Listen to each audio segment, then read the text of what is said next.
వస్తాను రాజా, నీకోసమే ఎదురు చూస్తున్నాను. వాట్ పుష్పరాజ్,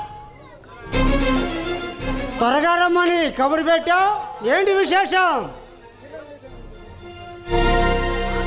రాజా, నీలాంటి కలేజ ఉన్న దీడు నా ఈ కాలకేడికి తమ్ముడుగా పుట్టి ఉంటే ఈ ప్రపంచాన్ని నా చేతుల్లో బంధించి ఒక బంతి ఆట ఆడేవాడిని. చూడు పుష్ప,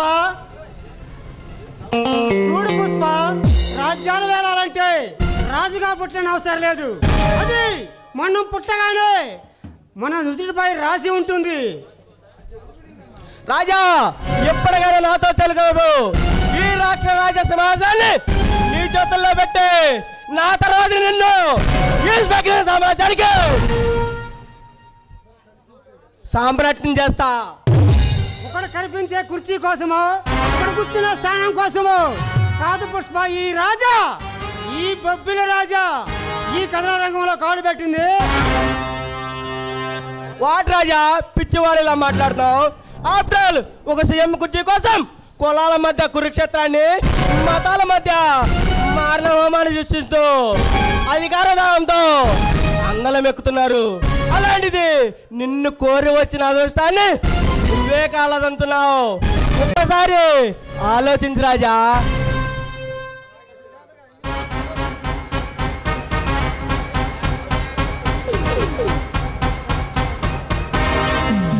పదవిం కాదు పుష్ప, అలా అని కుర్చీలో కూర్చున్నంత మాత్రాన కింగ్ కాలేడు.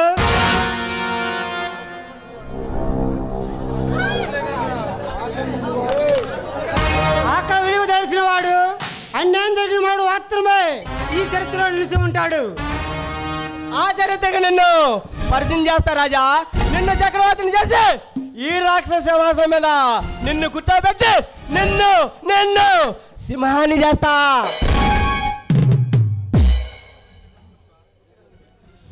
ఇంతకీ నన్ను పిలిపించిన పని ఏంటో చెప్పు పుష్ప. రాజా, ఇన్నాళ్ళు ఈ స్మగ్లింగ్ సిండికేట్ ఎదిగిన ఈ ఎదులేని సామ్రాజ్ని ఎదిరించడానికి ఒక చిరుతుపులి పంజా విప్పి ఈ రాక్షస రాజ్యంలో రౌడీ పులిగా అవతరించింది. ఆ పులి పుర్రి కావాలి నాకు. వాడు పులైనా ఏక సింహమైనా ఈ రాజా, ఈ బొబ్బిలి రాజా రంగంలో దిగినంత వరకే. ఈ బొబ్బిలి రాజా రంగంలో దిగితే రక్త సేపనమే. శబాష్ రాజా. వాడు వివరం చెప్పు, తెల్లారేసరికి వాడి తల తీసుకొచ్చి కాళ్ళ దగ్గర పెడతా. శబాష్ రాజా, నువ్వు ఎంత సమర్థుడవలే నీకు ఈ పని అప్పగించింది. ఆ పనిని ప్రాణాలతో పట్టుకురా, నీకు కావాల్సినంత ఇస్తా. Deal okay Pushpa.